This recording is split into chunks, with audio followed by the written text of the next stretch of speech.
Olá a todos, olá a todas que estão assistindo esse vídeo. Meu nome é Guilherme, do programa Mesa de Debates, né? Hoje com uma transmissão ao vivo, né? Estamos aqui, né, para poder conversar um pouco com o professor Giovanni Alves a respeito da precarização do trabalho, né? E esse momento de pandemia, como parte das discussões que o canal vem fazendo já com outros professores, né? E o Giovanni Alves, né, que, diga-se de passagem, é um especialista da área, veio dar sua contribuição, né, para a gente, né, para o canal, para as pessoas que vão assistir, né, e para as pessoas que irão assistir futuramente esse vídeo, né, seja pelo YouTube, seja também pelo Facebook. Professor, por favor, antes de começar, se apresente-se. Tudo bem. Você está me ouvindo? Está claro, é? Tá.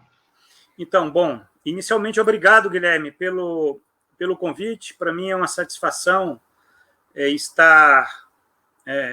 para mim é uma satisfação estar se comunicando, né, com o público nesse tempo de quarentena, né, de pandemia, uma situação inédita na história, né? Não é a última pandemia que nós tivemos no planeta foi há mais de 100 anos. Então, é uma coisa, é uma situação extraordinária e nós ainda estamos enfrentando. Então, nós temos, nesse tempo de crise sanitária global, nós temos um espaço, né, para a comunicação, né, através dessas tecnologias informacionais, né, isso já é uma grande coisa, né, porque poderia ser diferente, né? Nós poderíamos ter uma pandemia numa situação sem esses espaços de conversa, de debate. Então, eu tenho participado de muitas lives, eu tenho promovido muitas lives, eu gosto de conversar, gosto de estar comunicando, porque essa é a minha função. Eu sou professor da Unesp, sou pesquisador, né, pesquisador do CNPq, tenho uma experiência vasta nesses estudos, sociologia do trabalho, e para mim é uma satisfação estar se comunicando com as pessoas e aberto para perguntas, né? Então, no decorrer da nossa conversa, eu vou estar colocando mais elementos que eu acredito que é fundamental, né? Que são, então, o tema é o mundo do trabalho e a pandemia, Guilherme? Isso. Bom, essa é uma situação extraordinária, como eu falei para vocês, né? É uma situação que nós nunca passamos, nossos pais também não, muito provavelmente, talvez, os nossos bisavós, que não estão mais conosco, né? Então, e é uma situação também extraordinária para o mundo do trabalho, né? As pessoas estão vivendo uma situação que não decorre do novo coronavírus. Nós temos que separar duas coisas, né? Você tem uma situação que decorre da pandemia e tem uma situação, né, eu estou falando do mundo do trabalho, que decorre de um desenvolvimento específico, né, de um país, de um governo, né, que pelo menos a partir do golpe, do impeachment em 2016, né, são governos que têm adotado uma política neoliberal, uma política de ofensiva aos direitos dos trabalhadores, né, uma política que não se articula em torno do crescimento da economia. Então, se a economia não cresce, você não tem emprego, não tem renda, né? E o país vive nessa situação, inclusive de estagnação econômica, isso há um bom tempo, né? Eu fico me perguntando até quando o Brasil ele vai conseguir suportar uma situação onde a economia não consegue crescer e você tem o mercado de trabalho está colapsando, né? Os dados que nós temos é que, com a pandemia, está colapsando não apenas as UTIs nos hospitais, mas também o mercado de trabalho, né? Então, as pessoas têm que ter consciência de que, mesmo com a vacina, o Brasil vai continuar numa situação muito difícil se nós não mudarmos a política econômica adotada, né, mudarmos esse governo. Aí também tem uma questão política, né, que é importante, porque algumas variáveis elas dependem disso, elas dependem da política econômica, dependem do crescimento do país, certo? Numa questão mais imediata, né, é uma questão que é uma variável importante, né? Nós não podemos estar desprezando essa variável. Que variável? De uma economia que consiga crescer e, a partir do crescimento, ela consegue estar gerando emprego e renda, né? O que não está ocorrendo hoje. Não está ocorrendo porque a pandemia só fez agudizar o que já existia antes. E o que é que existia antes? Existia um mercado de trabalho caracterizado pelo alto desemprego, né, altíssimo desemprego, uma taxa muito elevada, porque é uma taxa que ela oculta, né, a subutilização da força de trabalho, ela oculta o desalento das pessoas. Se as pessoas não estão procurando emprego, não entra na estatística como desempregado, né? Agora, o motivo, né, por que não estão procurando emprego, essa é a questão. Não estão procurando emprego porque já fizeram isso muito e não conseguem, né? Estão inseridas numa informalidade, então vivem da viração de bicos ali e acolá. Então, na verdade, se nós formos somar o desemprego, né, com a subutilização da força de trabalho, né, nós teríamos índices pelo menos de 20% a 30% da força de trabalho em idade ativa, né? Aquela força de trabalho que tem uma disposição de estar, que participa, né, do mercado de trabalho, pressionando, mas não consegue ter uma inserção produtiva. Então, essa é a questão, um aspecto da questão. Um aspecto ligado à economia política, política econômica, né? Aí entra a questão do governo, o papel do governo, o papel e o que nós temos, pelo menos desde o governo Temer, né? O governo Bolsonaro ele é uma continuidade àquele governo, né? Ao governo Temer. Esses governos eles não têm uma programática de crescimento da economia. Agora, existe um outro aspecto, que é uma questão mais profunda, ligada a mudanças mais profundas do mundo do trabalho, certo? Isso é importante que a gente diga, né? Tem um aspecto mais conjuntural, que depende do governo, da política econômica adotada, né, das circunstâncias também internacional. Você tem hoje uma... Opa, o conexão do professor caiu, né? Estamos aguardando aqui ele retornar, né, para a continuidade dessa live, né?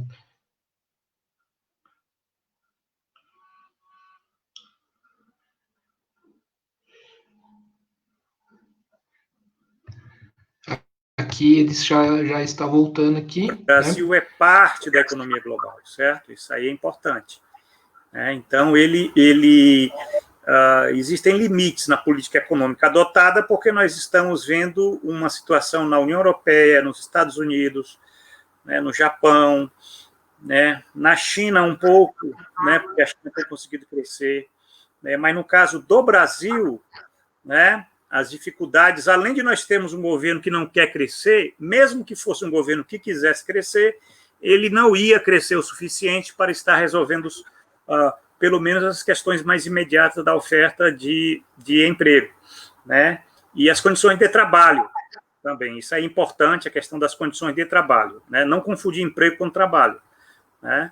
Emprego é aquilo que o vínculo que nós temos de contrato, e trabalho é uma atividade que é parte da nossa vida, né? Nós temos que trabalhar para ter condições de sobrevivência numa sociedade como a nossa, que é uma sociedade capitalista. Temos que vender a força de trabalho, temos que vender um produto do nosso trabalho, que pode ser serviços, enfim. O trabalho, ele é parte da nossa vida. O emprego, não. O emprego você pode não ter e você pode estar se inserindo numa atividade, num trabalho por conta própria, né, como autônomo, né?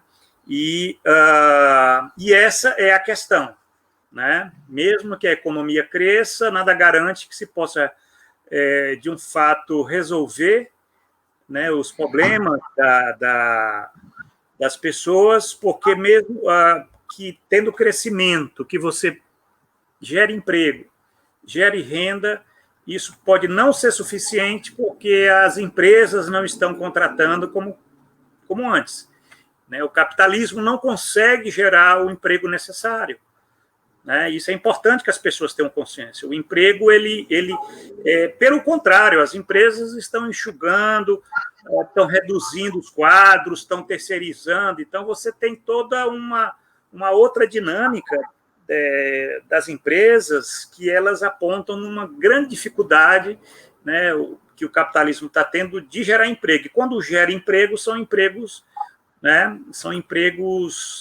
precários, né, sem benefícios, né, principalmente nessa questão depois da reforma trabalhista, em 2017, né, hoje os empregos que são gerados são empregos precários, e os trabalhos que são oferecidos também eles se caracterizam por uma precariedade, pela informalidade, tanto num caso como no outro, né? De um lado, nós temos direitos restringidos, de outro lado, você não tem direitos. Então, essa é uma grande questão. Como é que você vai organizar uma sociedade que as pessoas precisam ter uma fonte, né, uma fonte de renda, né? E aí entra a questão da necessidade não apenas de uma política econômica, né, que faça a economia crescer para poder, dentro desses limites, estar, né, gerando empregos. As empresas contratam quando elas têm uma expectativa, né, não apenas de lucro, mas também de crescimento para poder vender os produtos, né?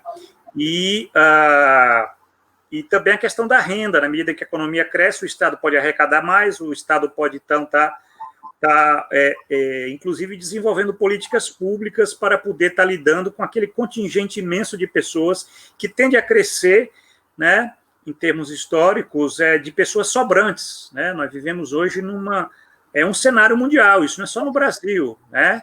O capitalismo não consegue mais incluir as pessoas em emprego, e os trabalhos são trabalhos precários, e o Estado, ele tem que se posicionar. Como é que ele vai se posicionar?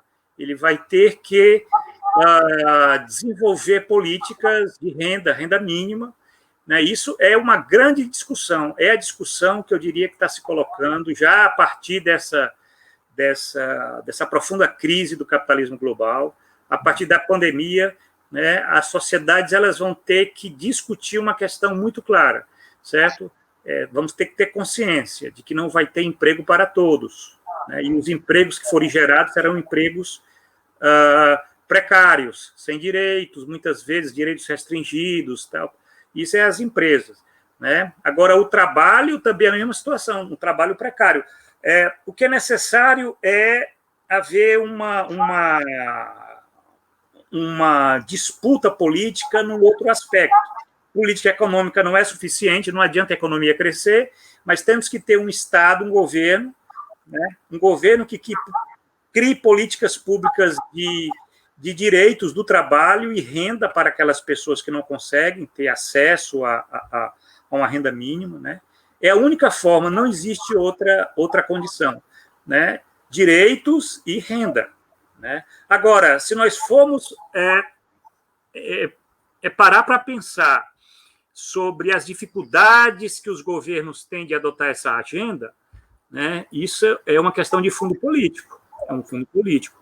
Então, a questão é política, não é técnica, né? A questão é saber se nós vamos ter governos, né, um Estado disposto a enfrentar essa agenda. Essa é a agenda do século XXI, né? Ao invés de estarmos restringindo direitos, ampliando o direito para os trabalhadores, não apenas trabalhadores que são empregados, isso é importante, porque não vai ter emprego para todos, né? Mas, inclusive, para as pessoas que estão inseridas na informalidade, uma formalização que signifique também, vamos dizer assim, o acesso ao mercado de consumo, né? Vocês imaginem como é fundamental, né? Essa é uma luta política, você garantir uma renda mínima para todos, você garantir benefícios, né, no sentido de estar criando formas de salário indireto, né? Você tem um salário direto, que é o salário dado pela empresa, ou pela atividade, ou então a renda que aquelas pessoas oferem na atividade que elas estão inseridas em termos de trabalho. Mas você pode, por exemplo, isso se torna fundamental, né? Está investindo na saúde pública, está investindo na educação pública, no transporte público, né? Todos esses serviços, eles, se forem públicos, se forem gratuitos para as pessoas, né, vai ser uma forma delas estarem, de um certo modo, mantendo ou até elevando a qualidade de vida, sem necessariamente ter uma renda elevada, né? Porque às vezes as pessoas falam que tem uma renda, né, pequena e que não consegue dar conta das necessidades. É porque no Brasil se mercantilizou tudo, né? Se privatizou tudo, se degradou os serviços, né? Serviços públicos, certo? Serviços públicos, a gente não tem noção de direitos, né? Nós, cidadãos que votamos de 4 em 4 anos para legitimar esse sistema político, né, nós não exigimos desse sistema político direitos. Pelo contrário, o brasileiro ele tem uma mentalidade escravista, de escravo. Escravo que ele acha que não tem direito, porque ele é escravo. Então, isso é terrível, porque o mundo está exigindo que as sociedades, os indivíduos, as pessoas, elas tenham mais consciência de que elas têm direito, sim. Afinal, são cidadãos, afinal, nós votamos, nós legitimamos o sistema político. Por que nós não exigimos de forma coletiva isso, né? Nós deixamos nas mãos do mercado a organização da nossa vida e isso está nos levando ao abismo social. Então, tem uma questão imediata, que é a questão da pandemia, que eu diria que ela está se colocando hoje como algo que tem que ser adotado, políticas emergenciais. Esse governo não vai adotar. Esse governo é um governo da necropolítica, é o governo da morte, né? Quer matar pobre, quer matar trabalhador. Quem está morrendo no Brasil são trabalhadores, certo? Nós temos que ter consciência, aquelas pessoas que foram obrigadas a estar expostas, né, ao novo coronavírus, né? Ainda um ou outro ali, mas de um certo modo é isso. E outra coisa, né? Essas políticas emergenciais, elas são importantes, mas essa pauta que eu estou colocando aqui para vocês é uma pauta mais estratégica, né? Até porque a gente vai ter... Nós tivemos esse ano eleições, né? 2020, eleições municipais. Vamos ter em 2022 eleições para presidente, para os governos dos estados, para o Congresso Nacional. Então, se as pessoas não tiverem consciência da necessidade, né, de votar em plataformas políticas que tenham esse compromisso com os direitos dos trabalhadores, a situação vai ficar uma situação muito séria, porque o mercado de trabalho colapsou, o crescimento não é suficiente, e mesmo se fosse suficiente, a economia brasileira ela está inserida num mundo que está numa tremenda crise econômica, né? Nós temos uma crise econômica na União Europeia, nos Estados Unidos, no Japão, são economias que nesse ano afundaram, não se tem perspectiva que elas possam retomar o crescimento, e o Brasil, mesmo que ele cresça, com certeza vai ser uma ilusão no deserto, porque se esse ano afundou 6, 7%, se o próximo ano crescer 3%, nós afundamos 3, 4%. Evidentemente, essa estatística não quer dizer nada, quer dizer que nós continuamos estagnados, né? E eu não acredito que esse país possa aguentar muito tempo com esse cenário, né? Nós já estamos assim desde o governo Temer, aliás, 2015, desde 2015 nós estamos há 5 anos, né? Vamos para o 6º ano de uma economia estagnada, um mercado de trabalho colapsado e a fome dos miseráveis deve aumentar, deve crescer por conta da falta de salários e falta de renda, né? Nós chegamos ao ponto que as pessoas elas estão, né, desesperadas, né? Porque mas é um país que não tem um governo comprometido com os direitos, né? E isso é fundamental. Agora, nós escolhemos, muitas vezes, existem sociedades que escolhem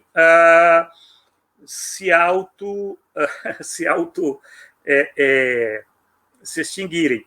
Agora, o mundo do trabalho, em todos os países, está passando por mudanças tecnológicas, mudanças sociais, são transformações de fundo, né? Por conta da 4ª Revolução Industrial, das tecnologias informacionais, são tecnologias disruptivas. O que é que significa? Significa que elas provocam mudanças imediatas, profundas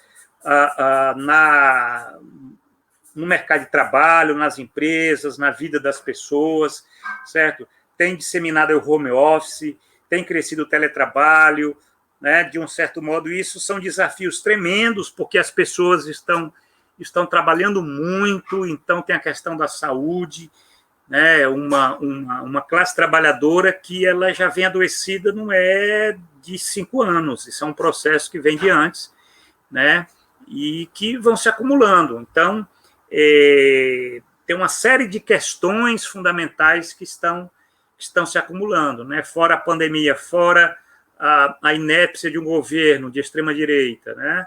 Nós temos mudanças no modo de organizar a produção, né? Que, de um certo modo, todas essas mudanças, essas tecnologias disruptivas, elas são utilizadas pelo mercado para aumentar a taxa de exploração e reduzir as pessoas a uma condição de degradação física e mental. Isso se não houver um direcionamento para esse processo, né, com certeza vai significar o aprofundamento daquilo que já existe, que é a barbárie social.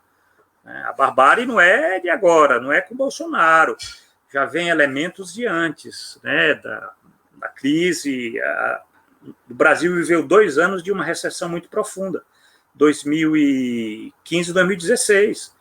Foram as 2 recessões mais profundas da economia desde 1930, e agora, novamente, em 2020, né, o Brasil afundou de novo, e não apenas o Brasil, foi o mundo por conta da pandemia, né? Se não tivesse pandemia, também nós não estávamos crescendo, né? Então, com a pandemia, só se potencializou as dificuldades, e eu não vejo a perspectiva para 2021 que possa ser muito diferente, né? Eu diria que em 2022 existe uma oportunidade política de se dar uma resposta a essa situação, mas nesse ponto é a contingência, né?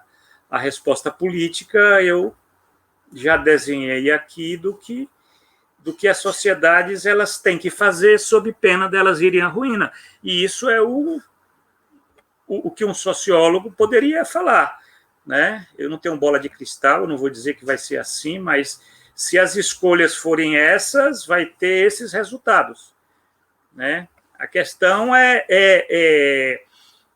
você lidar com a mentalidade que, às vezes, acha que fazendo a mesma coisa vai ter resultados diferentes. Não vai, né? Se nós prosseguirmos com essas políticas liberais, que têm que ser adotadas desde o governo Temer, né, com certeza os resultados serão esses, e desses para pior. Né? É uma questão objetiva, não é uma questão, vamos dizer, do professor, porque o professor é de esquerda. Não é isso, é uma questão objetiva, né? E a objetividade existe, embora nós vivamos num país da terra plana, né? Mas a Terra não é plana, certo? E a objetividade existe. Não é o nosso desejo que vai pesar. O que vai pesar são as condições objetivas, né? Certo. Professor, eu queria que você chegou a falar um pouco, né? E antes da gente entrar propriamente nas perguntas, né? Eu queria que você falasse um pouco da sua avaliação desse processo de reabertura, né, que o pessoal fala do comércio, em plena pandemia, em plenos casos, por exemplo, estão aumentando. Antes da gente começar, porque eu acho que é importante a gente falar sobre isso antes da gente entrar propriamente dito nas perguntas. Olha, Guilherme, é uma coisa muito bizarra, né? A gente está vivendo uma situação de pandemia e as pessoas elas serem obrigadas a circular, porque, na verdade, quando o comércio ele pede para reabrir, os interesses dos empresários do comércio, eles querem vender para eles poderem, inclusive, sobreviverem. Né? Existe uma questão aí de uma necessidade do empresariado, né? do comércio. Nós estamos lidando com pequenas e médias empresas, não são grandes empresas, né, que eles não têm nenhum tipo de ajuda, né? Nós temos um governo totalmente despreparado, não tem ajuda governamental, né, para essa pequena, o pequeno e médio empresário. Então, o pequeno e médio empresário ele está pensando nele, né? É uma questão do comércio, é isso, porque ele está expondo os trabalhadores e as pessoas ao risco, certo? E então, se fosse um outro governo, com outra plataforma, com outra política, né, primeiro ele teria que estender o estado de calamidade pública. Né? Segundo, o governo teria que gastar mais, inclusive criando programas de ajuda, né, de ajuda financeira, governamental, aos pequenos e médios empresários, aqueles que muitas vezes mantêm a atividade econômica do país, certo? Criando, prorrogando o auxílio emergencial, né? E, no caso da calamidade pública, desconsiderando, inclusive, desconsiderando, inclusive, a questão do teto do gasto público. É um absurdo. Em plena pandemia, o governo não querer gastar. Isso não existe em nenhum lugar do mundo, certo? Você tem aí nos Estados Unidos, na União Europeia, no Japão, os governos estão gastando para tentar segurar a economia, né? São questões estratégicas, porque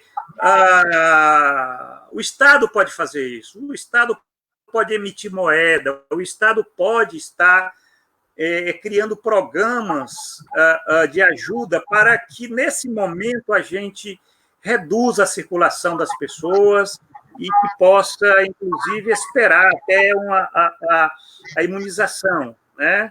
Então, nós não temos governo, essa é a questão. Nós não temos governo. Agora, não é preciso ser muito inteligente, certo? Mas o Brasil é uma coisa curiosa. Você tem um problema nacional que é a questão de uma classe trabalhadora e de uma classe média altamente imbecilizada, no aspecto de que não consegue raciocinar as coisas. Né? Raciocinar assim, onde é que se viu, numa situação de pandemia, as pessoas quererem circular? Elas estão expostas ao risco, elas correm risco de estarem contaminando as pessoas de casa, que muitas vezes têm as pessoas idosas, né? E quanto mais circula, mais aumenta, né, a infecção e a contaminação, porque é uma questão exponencial. Então, logicamente, se as pessoas fossem racionais, o que não são, né, elas pensariam assim, né? Eu não posso me expor a uma situação de risco, inclusive risco familiar, né? Mas as pessoas não pensam assim. Agora, por outro lado, tem a questão da necessidade, né? As pessoas também estão sendo obrigadas a sair de casa, né? Para ganharem, para terem renda, para terem salário, para não morrerem de fome. Então, o Brasil está numa situação que não é de agora. Desde o começo da pandemia, o dilema era esse, ou morrer de fome ou pegar a Covid-19. Como a Covid-19 é uma loteria, né, é um risco, porque não quer dizer que você necessariamente vai pegar se você circular, certo? Agora, morrer de fome é algo líquido e certo, se você não tiver renda, né? E aí é a falta que faz um governo que amparasse a sociedade. Gente, esse é um governo contra a sociedade. E a sociedade acha que esse governo não tem nada a ver com a pandemia, com o crescimento dessas 200 mil mortos. Né? Quer dizer, 200 mil mortos, a pesquisa do Datafolha até colocou. Né? Você tem aí mais de 50% das pessoas acham que Bolsonaro não tem a ver com esse aumento de mortes pelo coronavírus no Brasil. Gente, então isso é uma coisa... que não é uma sociedade que está num estado mental normal. Não é. As pessoas... Agora, o governo, os meios de comunicação, os políticos e os empresários, todos eles estão nessa aliança, né? Uma aliança a favor da economia e contra a vida, a saúde da sociedade. A sociedade, ela vai ser convocada, ela foi convocada agora para votar. É através do voto que você expressa a tua vontade política da situação, se você quer mudar ou não, certo? Então, já passou as eleições municipais. Eleições municipais não é levada muito a sério no Brasil, mas em 2022, né, nós vamos ter eleições gerais. Então, isso, aí eu quero ver se de fato, e eu não duvido, né, um mundo do trabalho, uma sociedade com esse perfil cognitivo, eu não duvido, e não é de reeleger o Bolsonaro. E quer dizer, e a situação continuar da forma como está e daqui para pior, porque eu não vejo, e eu tenho falado isso há muito tempo, certo? Eu não vejo outra saída que não seja a mudança da política econômica, né? A mudança do governo, a adoção de uma pauta política diferenciada. Agora, Guilherme, olha, se nós vivêssemos num país sério, você não faria uma pergunta dessa para mim, porque numa situação de pandemia, é óbvio que as pessoas não podem circular. É óbvio que não pode circular. Agora a situação está por essa, né? É isso que eu falei para vocês. Está difícil, está muito difícil, né? E só para tranquilizar, não é apenas o Brasil, certo? Os Estados Unidos também ele tem vivido um governo e uma situação de, né, já passou dos 300 mil mortos, né, nos Estados Unidos. Olha só, o país capitalista mais né, líder, né, é a potência hegemônica aí do capitalismo liberal, tá tendo mais de 300 mil mortos, né? Na China, nem 1% disso morreu, né? Aí nós vemos dois tipos de política para lidar com a pandemia. Aí vamos começar onde é que nós queremos chegar? Cada um tem que pensar, né? Como a questão da pandemia é uma questão de governo e de organizar a sociedade para o enfrentamento. Em países de formação política liberal como o nosso, foi um fracasso. Está sendo um fracasso no Reino Unido, está sendo um fracasso na União Europeia, muita gente morrendo, uma sociedade envelhecida, né? Estados Unidos, Japão, alguma coisa, na Índia. Então, todos os países que nós temos governos de feição liberal, eles fracassaram no combate ao novo coronavírus. É uma questão objetiva, não sou eu inventando aqui, basta verificar onde é que está a curva, né? Os países que estão mais tendo o maior índice de mortalidade. Estados Unidos, Brasil, Índia e Reino Unido. Pronto. Nós fomos verificar, todos esses 4 países são governos de direita. São governos que não têm nenhum compromisso com a sociedade. Né? Pelo contrário, né? São governos da necropolítica. Eles querem matar gente, porque tem muita gente sobrando. O capitalismo não tem lugar para todo mundo, então tem que matar, certo? Mata os pobres, mata as pessoas que estão expostas, mata trabalhadores. É preciso que seja dito que quem está morrendo hoje no Brasil são trabalhadores. Trabalhadores pobres, pretos, né? E numa situação, principalmente os mais fragilizados, aqueles que têm uma situação de saúde, né? Mais idosos, né? E muitas vezes a juventude que circula, que está nas baladas aí, ela cria o canal para contaminar os mais velhos. Isso aí é muito lógico, não é preciso ser epidemiologista para falar isso, não. Professor, você falou um pouco, né, do modelo produtivo, das demissões, da precarização do trabalho. Esse atual modelo produtivo do capitalismo, por exemplo, muitas das pessoas falam de regras de distanciamento social. Se a gente for se aprofundar um pouco mais, por exemplo, dos trabalhadores EPI, direitos para os trabalhadores trabalharem, tipo, digamos assim, entre aspas, com segurança. Esse modelo produtivo que nós temos do capitalismo, né, do modelo do toyotismo, ou, não sei, da linguagem, por exemplo, do Ricardo Antunes, da uberização do trabalho, eles um modelo que não dá conta de oferecer seguranças para os trabalhadores trabalharem com mínimo de segurança? Com certeza, com certeza. Toda a organização capitalista do trabalho hoje mostrou que o compromisso dela é com o lucro, não é com a segurança não é com a saúde, com a vida dos trabalhadores. É uma coisa quase óbvia, que eu estudo isso há mais de 30 anos e eu não sei porque as pessoas ainda duvidam, né, que elas ainda acham que com essa forma de organizar a vida e a sociedade, você possa estar preservando a saúde, por exemplo. A saúde é um bem fundamental, né? Sem saúde, o que é que você é? Nada.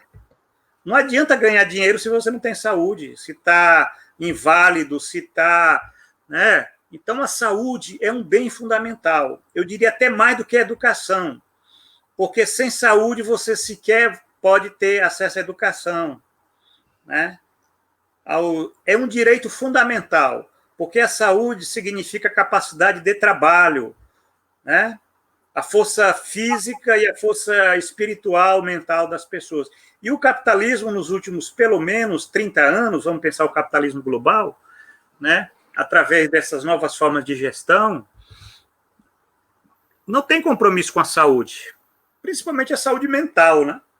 Agora a gente vê a saúde física, porque são pessoas expostas à contaminação de um vírus. Mas e a saúde mental, que nós nunca levamos em consideração? É por isso que chegamos onde chegamos. Né? Por que a sociedade chegou onde chegou? Porque nunca no Brasil você tem uma cultura de desprezo pela saúde mental. As pessoas estão transtornadas, adoecidas, né? Estão acreditando esse movimento contra a vacina, gente. Isso é uma coisa, isso é uma insanidade, né? Quer dizer, mas é a coisa do transtorno. Por quê? Porque as pessoas estão imersas numa organização do trabalho e da vida que ela danifica a capacidade mental, física, cognitiva de ter uma relação com o mundo, inclusive, consigo, né? Então, a gente vê essas bizarrices. Veja bem, a situação da pandemia é uma situação extraordinária. Ela vai passar, né? Não quer dizer que a gente vai voltar à velha normalidade. Eu não estou dizendo que... Né? Mas a maior preocupação hoje, né, não é só com a questão física, a saúde física, é a saúde mental. Né? Como é que nós vamos sair dessa? Com que cabeça? Com que percepção do mundo? Os modos de produção, o modelo produtivo que você estava falando, né, se nós formos pensar o toyotismo, né? Mas o toyotismo não é muito diferente, aliás, é até pior para a questão da saúde mental do que o fordismo e o taylorismo, né? As formas de organização. Porque o toyotismo, ele lida muito com o envolvimento do trabalhador, né? Com o corpo e alma do trabalhador, né? E ele também organiza a vida em função da produção. Então, as pessoas não têm tempo de vida. O tempo de vida ele está reduzido a tempo de trabalho. E pior é que tem uma estratégia de captura da subjetividade que é muito mais perversa, que é do fordismo e taylorismo. Fordismo e taylorismo, você tinha a captura da subjetividade, mas ela se dava no plano salarial, certo? O trabalhador fordista, ele como recebia um salário indexado à produtividade, ao desempenho, ele trocava muitas vezes a vida pelo consumo, né?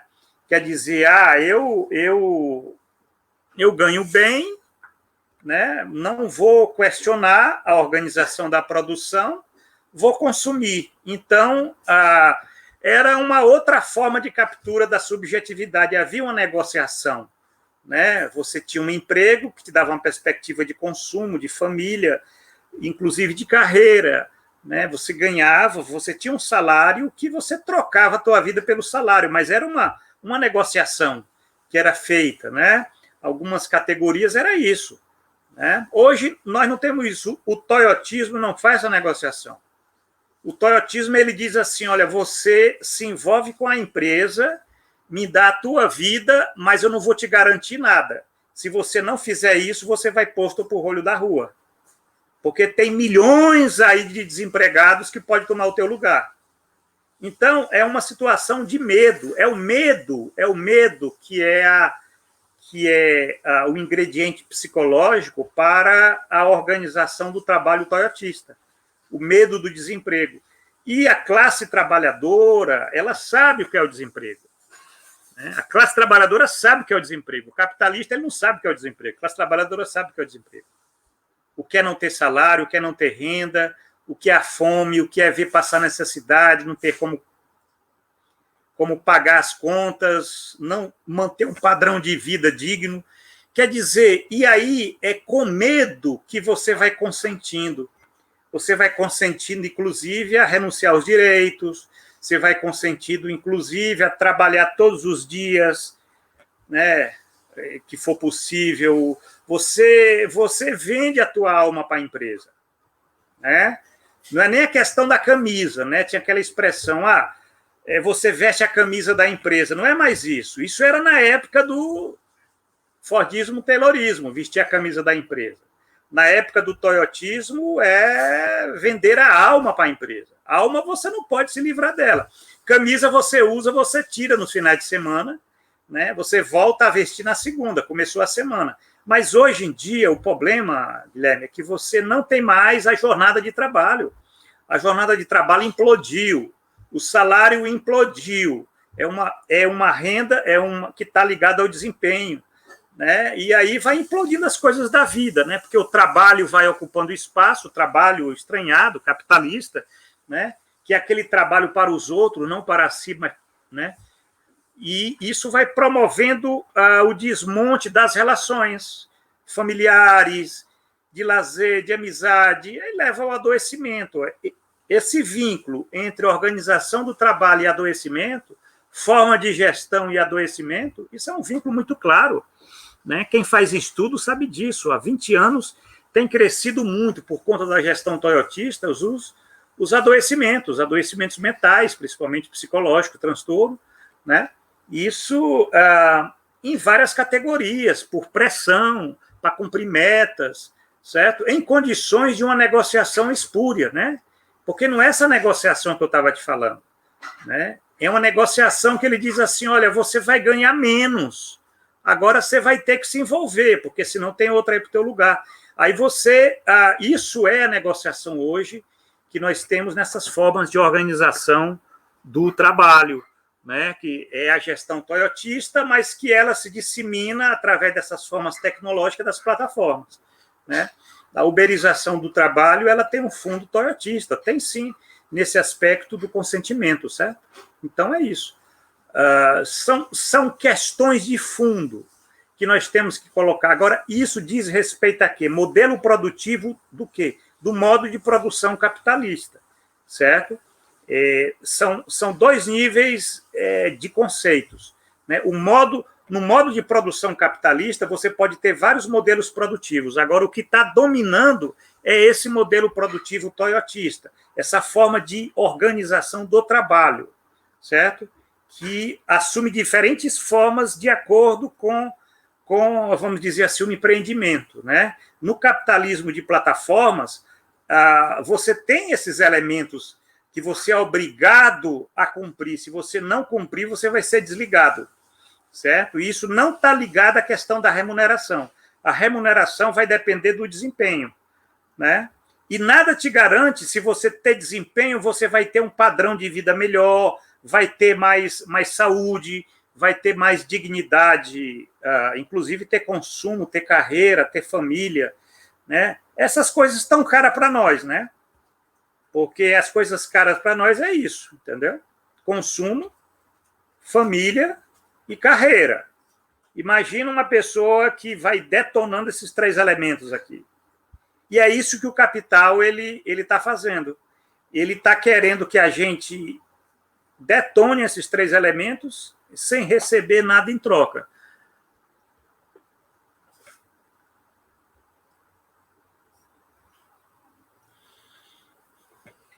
Esse discurso de captura da consciência, da subjetividade do trabalhador, ele pode ser um meio que o capital usa para que o trabalhador não se organize, não se mobilize contra esse sistema? Com certeza.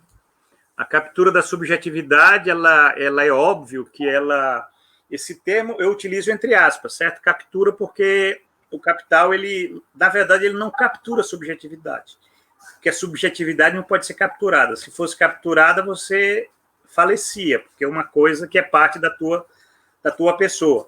O que existe é o seguinte: a captura da subjetividade ela é um processo ideológico. Então, você se envolve com os ideais da empresa, com os ideais da produção, né? Então, você tem todo um pacote ideológico que você assume.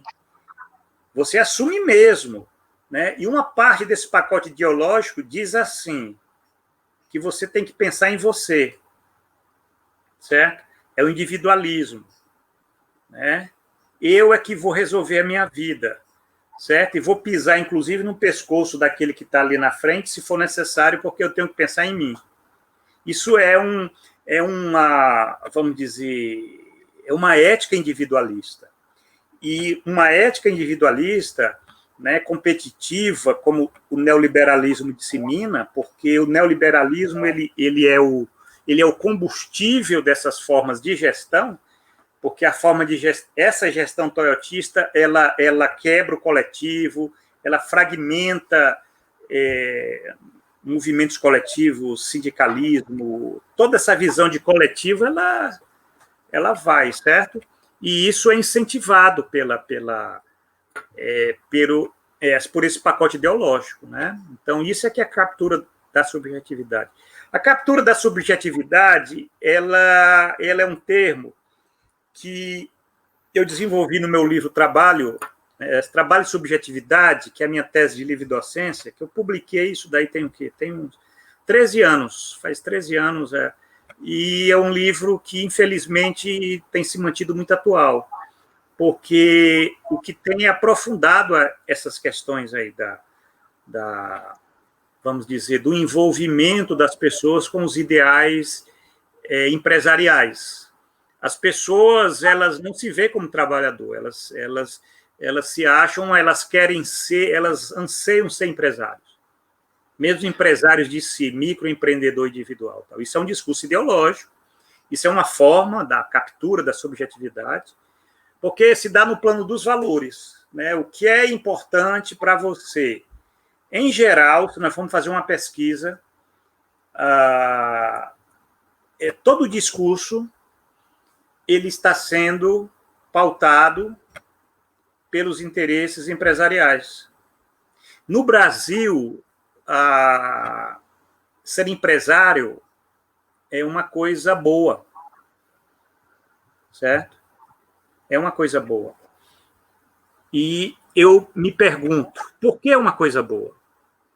Né? Se esse sistema econômico, que resultados sociais ele tem trazido? Porque é o sistema dos empresários, dos grandes empresários, dos investidores. E o Brasil tem se submetido a esse sistema. Aí eu me pergunto, vamos avaliar pelos resultados? Vamos ver os indicadores? Né? O Brasil devia ser o país mais feliz do mundo, porque aqui, na verdade, é onde os valores empresariais ele está na boca do povo. Né? O Brasil é um país feliz? As pessoas são felizes? Essa é a questão.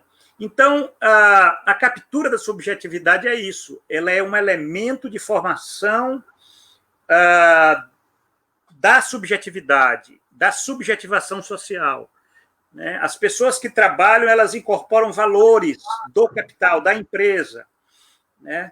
E isso está arregaçando aquela dimensão que é tão preciosa na nossa vida, que é aquilo que eu falei para você, né? Que é a família, é o cuidado de si. Todos nós temos que ter um espaço para nós, para os nossos entes queridos, para nossas relações sociais, né? E se nós não tivermos isso, a gente vai ter como resultado o quê? Adoecimento, né? Pressão, meta, assédio vai levar aqui a saúde? Não, vai levar ao adoecimento no trabalho, que é muito grande no país. O Brasil não tem estatística séria, aliás, não tem estatística séria para, né, notificações nessa questão do adoecimento. Né? É subnotificado isso. Né? Mas basta você fazer uma pesquisa, você conversar com as pessoas para nós vermos como nós vivemos num país em que a vida das pessoas estão muito danificadas. Isso tem a ver com o quê? Com ela? A culpa é dela? Não. A culpa é de uma forma de organizar o trabalho e a vida social, de um modo perverso. O interessante é que essas pessoas, elas consentem, elas dão apoio a esse tipo de organização. Aí é aquilo que eu estou te colocando desde o começo da nossa fala. Né? Como é que a gente pode explicar isso? Sim. Assim, então em cima de tudo que você falou, professor, é correto falar então que o capitalismo com essa pandemia mostrou estar saturado e mostrou que não consegue responder a uma crise sanitária como essa que a gente está vivendo. Exato. É a prova com certificado e tudo, né? É uma prova cabal da ineficácia deste modo de produção da vida, modo de produção capitalista. Vamos utilizar os termos científicos corretos, certo? É a ineficácia desse modo de produção em cuidar da vida das pessoas numa situação como essa, extraordinária, pandêmica. Não quer dizer que antes da pandemia estivesse tudo bem, que o capitalismo estava bem. O capitalismo não está bem há muito tempo, no mundo, pelo menos nos últimos 30, 40 anos, certo? Desde a grande crise dos 70, com a falência do capitalismo keynesiano, fordista, do estado de bem-estar social. Quer dizer, você tem, no primeiro mundo, o capitalismo, nas últimas décadas, não tem mais correspondido às necessidades, essas necessidades que eu falei para você, né? Basta conhecer um pouco o que é esse primeiro mundo, porque a gente está no Brasil, a gente acha que o primeiro mundo é o primeiro mundo, né? Como lá as pessoas estivessem felizes, porque lá o capitalismo funciona. O capitalismo não funciona lá. O capitalismo não funciona porque os indicadores não são muito diferentes com o que a gente vê no Brasil. Basta você ir para a Espanha, para o Reino Unido, para os Estados Unidos. Pronto. Tenta verificar como é que está a vida das pessoas nesses países. Da maioria das pessoas. Né? Você tem vários elementos que mostram que o que a gente vê no Brasil, a gente vê nesses países de uma forma, inclusive, se amplificando. Pô, as pessoas estão insatisfeitas. Sim. Estão insatisfeitas. Por que é que votaram no Trump? Não nessa eleição, na outra, porque estavam insatisfeitas com o Obama. Votaram no Biden agora. E aí você vai conversar comigo daqui a 4 anos, ver se a situação continuar como está e a economia continuar como está, vamos ver quem é que eles vão estar elegendo. Porque você tem uma crise da democracia liberal, é uma crise política, de legitimidade desses governos, porque o modo de produção não está mais respondendo. O capitalismo não consegue gerar mais empregos decentes, né? Nem trabalhos que você possa ter, vamos dizer, a realização desses ideais. E que ideais são esses? Consumo, família e carreira. São os 3 ideais do mundo do trabalho, das pessoas inseridas nesse sistema. Que há 40, 50 anos você até podia ter uma parte da população tinha essa, né, trabalhando em empresas, grandes empresas, né, com grandes sindicatos, com negociação coletiva, né, com a economia tendo nível de crescimento, né, com a produtividade do trabalho, ela sendo incorporada nos salários, aumento dos salários reais, certo? As pessoas podiam planejar, né? Na época de ascensão histórica do capital, você podia ter uma parte da classe trabalhadora estava muito feliz com essa vida do consumo, dos padrões da família, de classe média e da carreira. Você saía com o diploma, você sabia que você ia ter uma carreira profissional. Né? Hoje, olha só, hoje, 30% das pessoas que estão desempregadas, elas têm título de doutor no Brasil. 20% têm título de mestre. Né? Quer dizer, hoje a educação não é mais o passe para a vida boa. Não é mais o passe para a vida boa. Pelo contrário, né? As maiores taxas de insatisfação vêm das pessoas mais escolarizadas. Porque elas estão frustradas, é o precariado. O precariado é isso. É aquele contingente de pessoas altamente escolarizadas, mas que vivem numa situação de vida e trabalho precário. Né? Muitas vezes é uma parte grande, é uma parte da juventude, né? De cada 3 jovens, 2 estão em trabalho precário. Vocês imaginem a frustração, porque desses jovens, esses que estão em trabalho precário, com certeza, pelo menos 1 ou 2 tem o diploma nas mãos. E aí, como é que vai ser? Porque o problema está nas pessoas? Não, o problema não está nas pessoas. O problema está no sistema, no modo de organizar a produção da vida. Não funciona. O capitalismo não está mais respondendo por conta de uma profunda crise nos fundamentos do sistema, que não começaram agora, certo? Não é com a pandemia. A pandemia só expôs. A pandemia ela revelou. O vírus chegou e expôs. Olha só a merda que é esse sistema aqui. Agora, as pessoas... Há um problema da manipulação cognitiva. As pessoas não estão conseguindo ver. E aí isso está sendo canalizado para outras coisas. Né? Os sentimentos de insatisfação, ressentimento, ódio, aí vai começar a estar... quer dizer, a ideologia opera para deslocar essa insatisfação. E isso é a barbárie social. A barbárie social é quando você começa a devorar os outros e a si mesmo, ao invés de devorar aquele que está te predando, que são a classe dominante, a classe que explora, certo? Ninguém Eu não vejo ninguém, eu não vejo ninguém com ódio, com raiva da classe dominante, que nem aparece a classe dominante.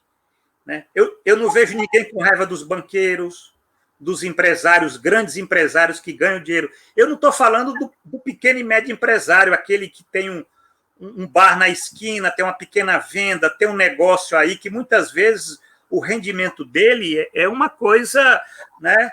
É uma coisa pequena comparado aos grandes investidores. Esses sim sequer aparecem. Então, você tem um problema muito sério que, com certeza, quem sabe, né? O Brasil ele é lento nas respostas. Foi o último país a abolir a escravidão, 1888. Quem sabe, né, nessa dinâmica aqui, né, a gente possa ter uma sociedade que se sensibilize, né, para dar uma resposta à altura da necessidade dela, certo? Que é a necessidade disso que eu falei para você, de ter uma proteção do trabalho contra essas formas de organização, de modelo produtivo que degradam a saúde e também degradam a vida das pessoas, principalmente agora com a questão da saúde. Né? O maior problema do futuro do Brasil é a saúde. Né? Temos que investir no SUS. Em 2021, os recursos que o SUS vai ter vão ser menores do que em 2020. Você vê algum tipo de indignação social com isso nas redes?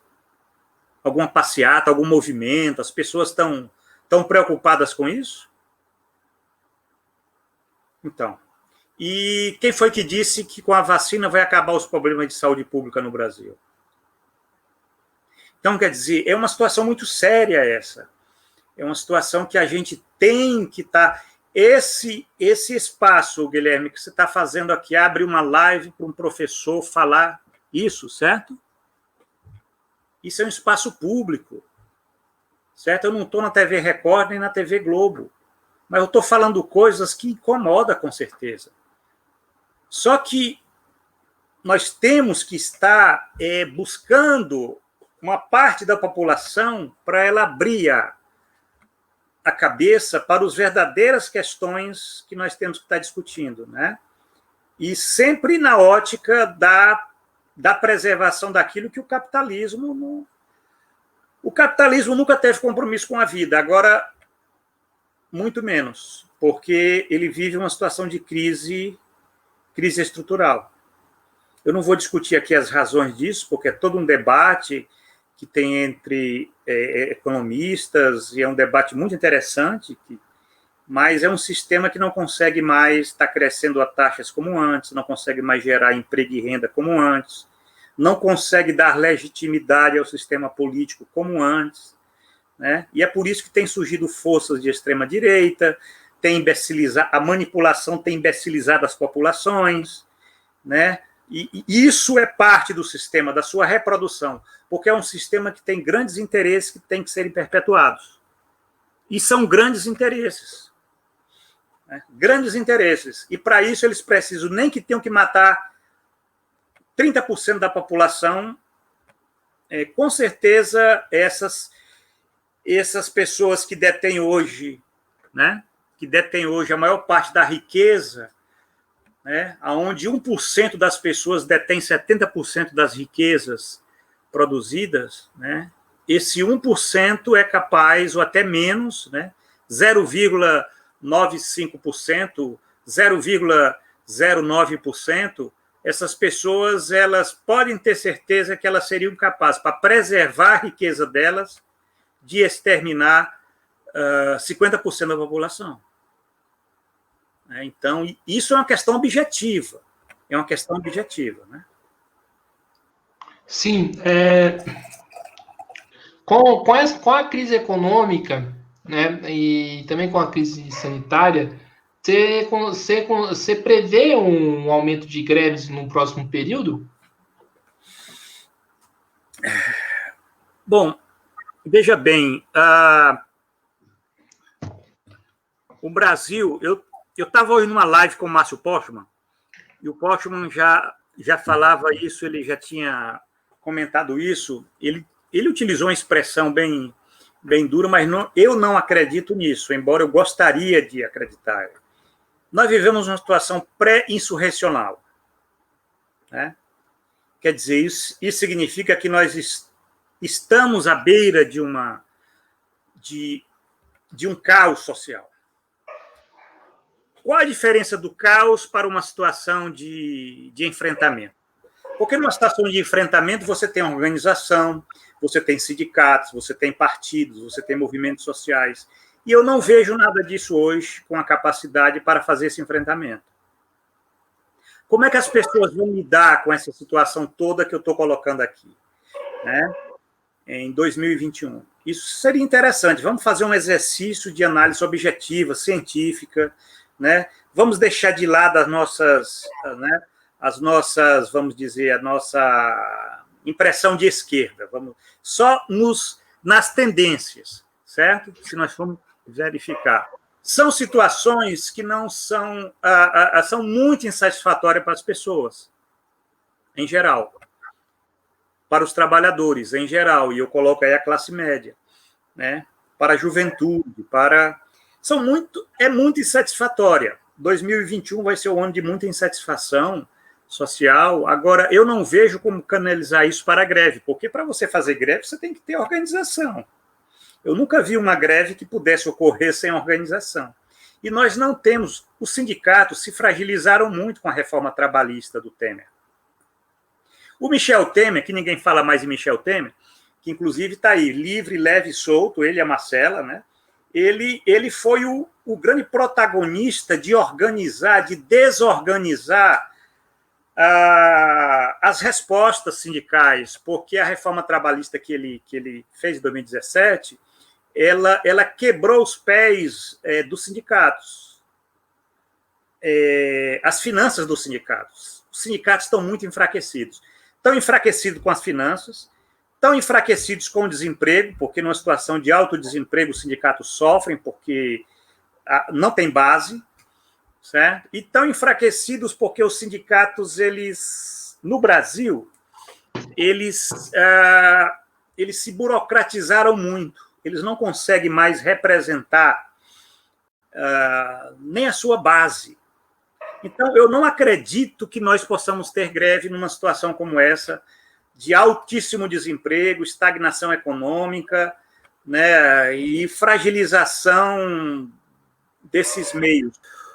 Vindo dos sindicatos, não. Vindo dos movimentos sociais, muito menos. Os nossos movimentos, eles são movimentos muito frágeis ideologicamente, são corporativos, certo?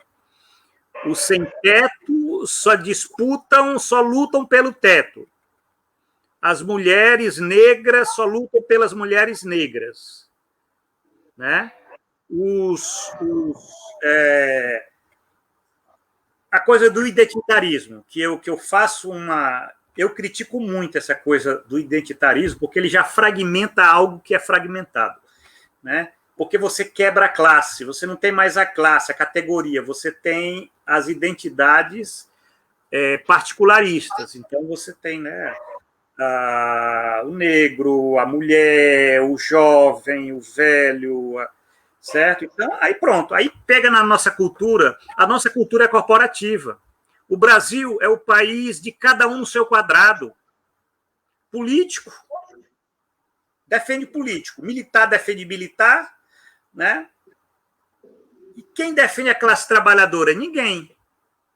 Mas se nós formos verificar, você tem movimentos sociais identitaristas onde eles não pensam em termos de classe. Então, isso fragiliza, os nossos movimentos sociais estão muito fragilizados, né? E, então, se não tem sindicatos, movimentos sociais, partidos, professor, aí como é que fica? Os partidos é a mesma coisa, os partidos, nós não temos partido de esquerda. Nós temos legendas que não conseguem estar dando uma resposta com a sociedade, porque eu não sei até que ponto representam os interesses da sociedade, embora a gente possa dizer que eles estão combatendo lá, assim, no Congresso, né? Mas eles estão combatendo assim. O Bolsonaro queria dar R$200 de auxílio emergencial e eles combateram para se dar 600. Pronto, então se dá 600. Aí o que é que acontece?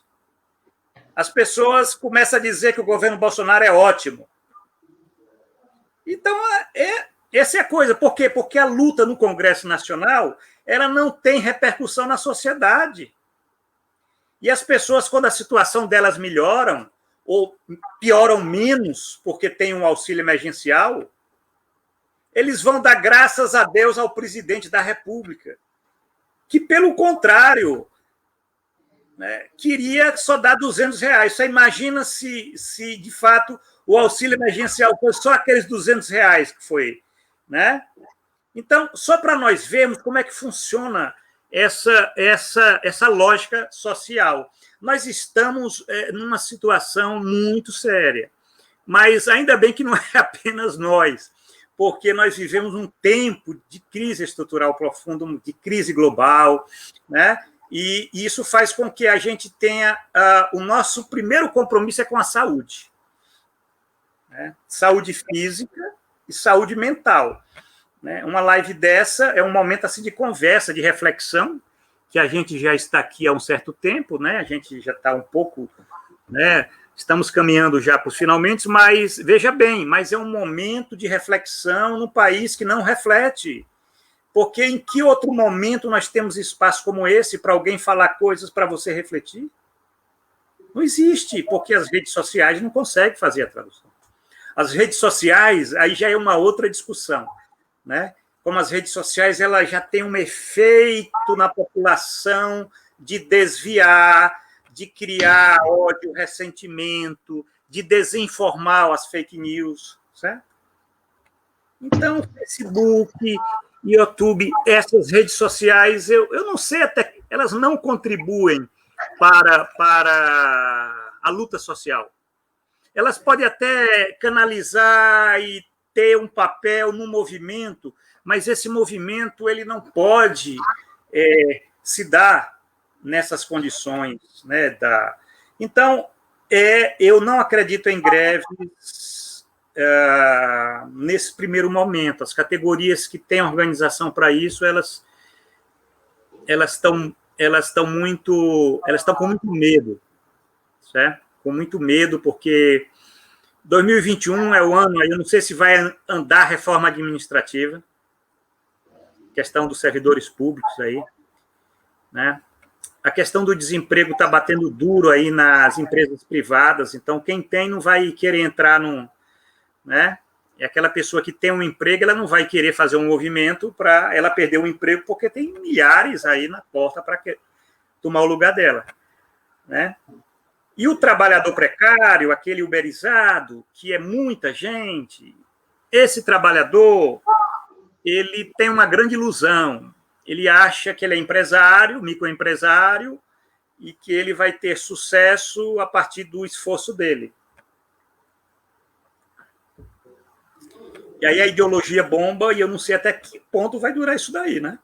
Agora, que vai estar muito difícil a situação para esse governo, vai, porque é um governo que depende, de um certo modo, né? As coisas não estão só difícil para nós, não. Está difícil também para a direita e para a extrema-direita, né? Para 2022, vamos pensar na questão política, né? Agora, na sociedade, o imediato é o seguinte, nós temos que resistir.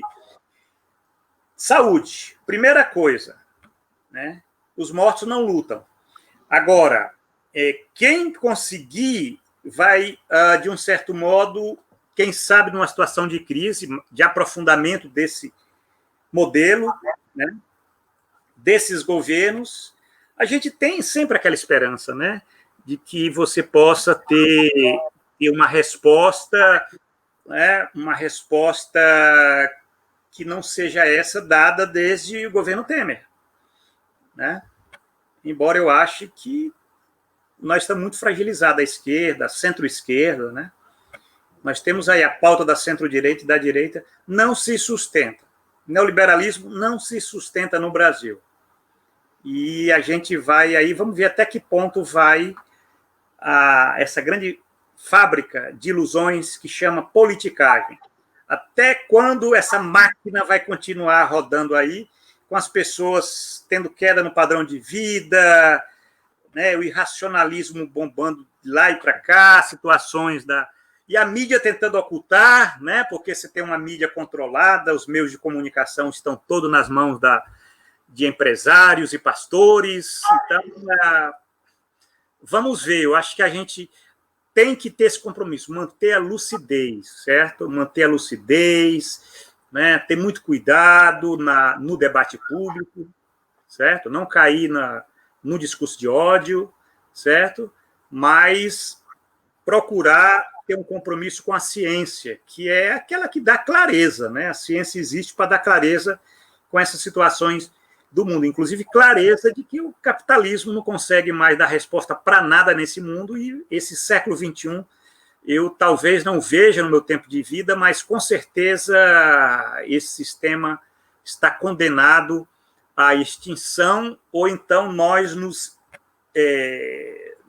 vamos nos extinguir junto com ele, porque isso é uma das poucas certezas que eu tenho na vida. A primeira é que eu vou morrer, a segunda é que o capitalismo não se sustenta nessas condições por pelo menos 100 anos, certo? Isso não quer dizer que vem aí o socialismo vai raiar o comunismo de forma nenhuma. A questão é essa, esse sistema aí, eu não sei o que é que vem, mas ele não se sustenta por essas condições, certo? Não consegue ter uma vida, as pessoas não têm uma vida feliz nesse sistema. Professor, para fechar, né, faço a última pergunta. Você falou da esquerda, dos movimentos sociais, dos sindicatos e tudo mais. O que falta para eles poder mobilizar e responder esse mundo do trabalho, os desafios que o próximo período impõe? Olha, nós somos intelectuais, né? Intelectuais no sentido amplo, porque quando você faz uma live dessa, você está organizando uma cultura, certo? Gramsci diria, intelectuais orgânicos, né? São aqueles que organizam a cultura. E a cultura é uma coisa muito importante. A cultura, ela vai te dar condições para você ver o mundo com clareza. Você ter uma consciência do mundo, certo? Essa cultura crítica, comprometida com a ciência, com o conhecimento, né, o conhecimento científico, né? Eu vejo muitas dificuldades, tanto em sindicatos e partidos, porque eu conheço muito isso, já dei muitas palestras em sindicatos, né?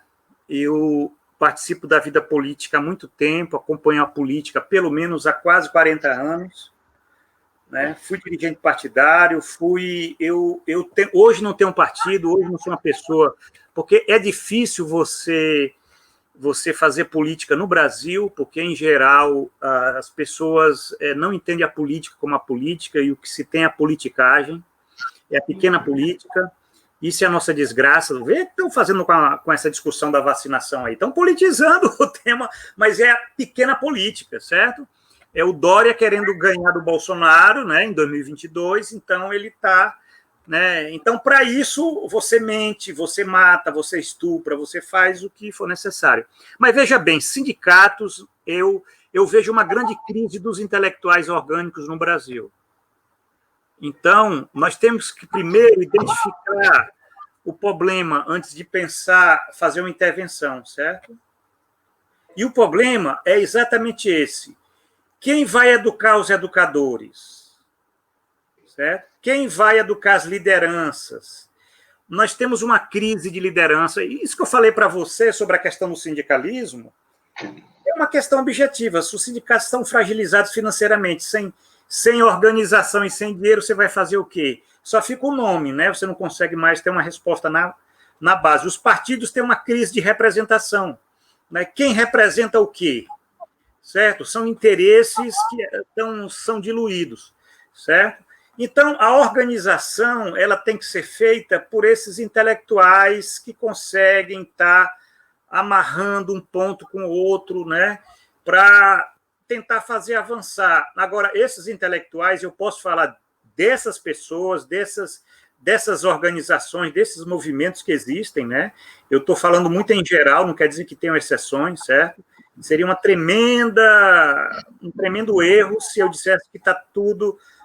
né? Você tem exceções nesse processo, Mas o que a gente tem que ver é que se nós tivermos, né, essa capacitação, vamos utilizar essa palavra, que é terrível, mas eu vou estar utilizando, capacitação, né, formação, pronto, uma palavra melhor, certo?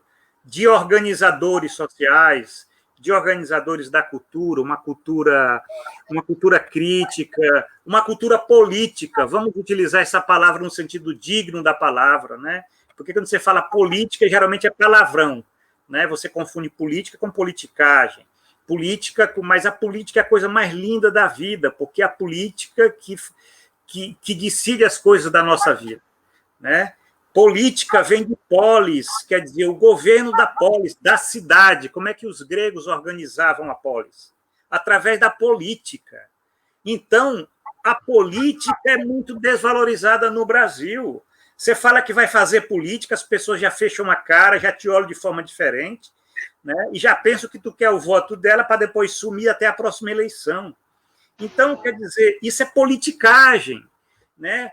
Politicagem só pensa no voto, só pensa no tempo da eleição, certo? E compra voto, e faz a troca, certo? E não tem um discurso radical de ir até a raiz. Ser radical é ir até a raiz, a política tem que ir até a raiz. Então, nós, organizadores, né, eu posso falar assim, que os intelectuais brasileiros, e quando eu falo intelectuais, eu falo todos os organizadores da cultura, né, seja nas redes, seja nos programas, inclusive os espaços, esses estão muito dominados, os espaços dos meios de comunicação que estão nas mãos das famílias, dos empresários e dos pastores. Esse está dominado, isso aí não vai deixar, nunca vão chamar Giovanni Alves para fazer esse discurso, nunca, certo? Porque eles dominam esses aparelhos. Agora, a sociedade civil, ela tem espaços, e quem sabe você vai construindo, através dessa insatisfação, movimentos que possam estar, vamos dizer, empurrando sindicatos e partidos, certo? Surgindo lideranças que tenham um discurso da unidade, não do fragmento, certo? Eu não gosto desse discurso. Olha só, que bom, nessas eleições se elegeram 5% de mulheres negras. Gente, isso é um absurdo. É um absurdo. 5% de mulheres negras, mas vai ver o partido delas, vai ver o que elas defendem, vai ver a plataforma política, muitas vezes é reacionária. Quer dizer, o identitarismo é uma das misérias da política no Brasil, porque acha que cor de pele e sexo possa significar alguma coisa em termos políticos. Não significa. Pelo contrário, Margaret Thatcher foi mulher. E o que ela fez no Reino Unido? E aí? Ou então a Thatcher não era mulher? Pelé é negro. Pelé entregou uma camiseta aí do Santos autografada por Bolsonaro. Pelé é negro. Então, olha só, essa é uma questão. Eu faço essa disputa. Eu não sou contra as identidades de classe, porque a classe social ela tem identidades. Mas o identitarismo, gente, temos que ter muito cuidado, porque é um sintoma de uma necrose da percepção da classe provocada pela ideologia. A ideologia do capital, como o capital não consegue resolver os problemas das pessoas, está manipulando a cabeça das pessoas para elas não darem uma resposta à altura dos problemas que ela tem. Então, elas vão para a igreja, elas vão para o crime organizado, vai para os caminhos identitaristas, porque é uma forma delas estarem, inclusive, se autoafirmando, né? A questão do lugar de fala, certo? Quer dizer, isso é... Então, você tem um pequeno fascismo que vai pegando a identidade, que é uma coisa tão cara, porque eu penso que as mulheres têm que lutar, os negros têm que lutar, os índios têm que lutar, tem que fazer uma luta, certo? Mas essa luta tem que ser na perspectiva da classe social, do trabalho, não na perspectiva do fragmento, certo? Então, se houver uma educação dos educadores nessa perspectiva de classe, aí sim, eu acredito que a gente possa estar avançando, né, na política. A política é algo muito caro para nós. Se nós não soubermos fazer política, nós vamos sofrer a política que os outros fazem, e isso nós estamos vendo há bastante tempo, né? Eu não sei até quando a sociedade brasileira vai aguentar essa situação de crise econômica, crise social, crise política, né? Porque a política está tão desvalorizada que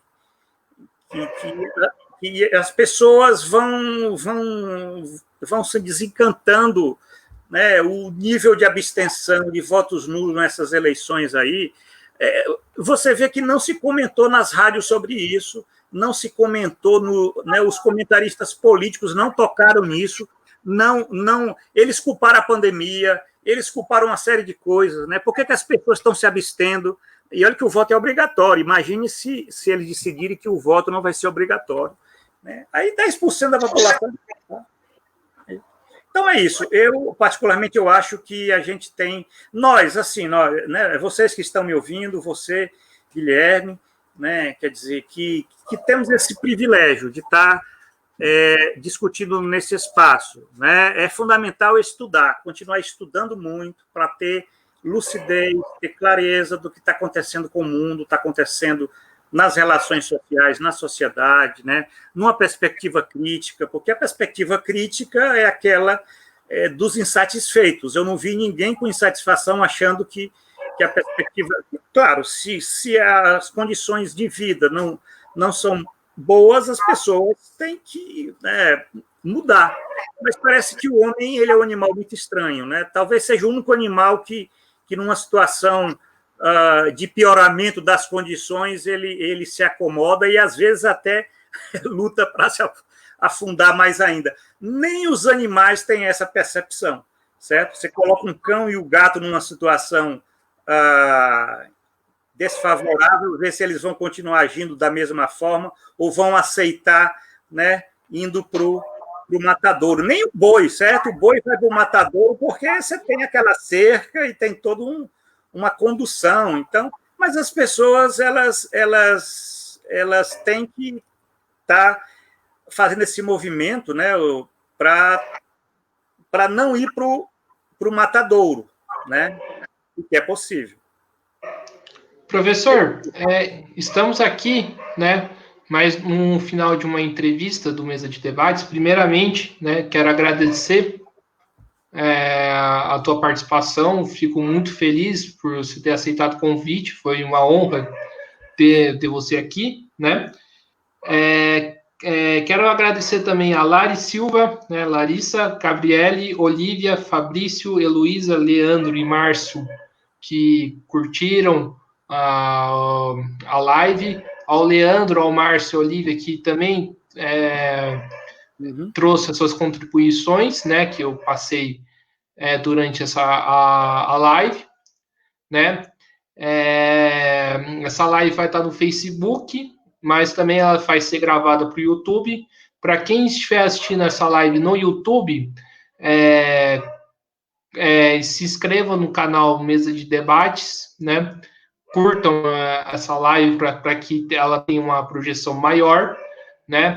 Curta também a página do Facebook, do Mesa de Debates. Siga a gente no Mesa de Debates no Instagram, né?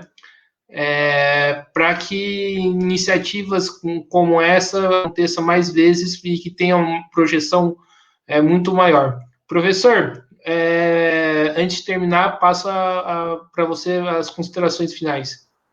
Bom, eu queria parabenizar você, Guilherme, pela iniciativa, né? Isso já é você está criando um fato cultural, né? Por menor que seja a repercussão, mas você está organizando um espaço de cultura. Parabéns, parabenizo você, né? E parabenizo a todos que criam esses espaços de reflexão, certo? As pessoas podem discordar de mim, é óbvio, né? Nós não queremos o consenso, mas nós queremos a razão, né? Queremos juízo no aspecto de ter uma lógica o argumento. Então, eu acredito que esse espaço ele é fundamental E você está de parabéns e obrigado aí a atenção das pessoas, né?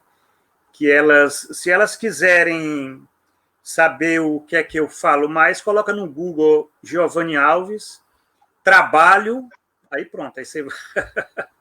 é minha especialidade. Obrigado, viu? Sim, então, mais uma vez, né, quero agradecer tanto ao professor e às pessoas que estão nos assistindo nesse momento, né? Foi bastante interessante, bastante legal a conversa, né? E encerrando mais um programa, mais uma live, mais um programa do Mesa de Debates. Até a próxima.